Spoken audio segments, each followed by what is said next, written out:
श्रीलक्ष्मी श्रीमहालक्ष्मी क्षीरसागरकन्यका उत्तिष्ठ हरिसम्प्रीते भक्तानां भाग्यदायिनी।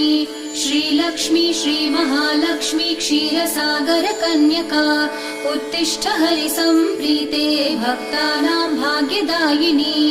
उत्तिष्ठोत्तिष्ठ श्रीलक्ष्मी विष्णुवक्षस्थलालये उत्तिष्ठ करुणापूर्णे लोकानां शुभदायिनी।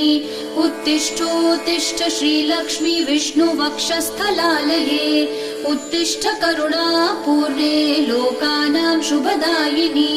श्रीपद्ममध्यवसिते वरपद्मनेत्रे श्रीपद्महस्तचिरपूजित पद्मपादे श्रीपद्मजातजननी शुभपद्मवक्त्रे श्रीलक्ष्मी भक्तवरदे तव सुप्रभातम्।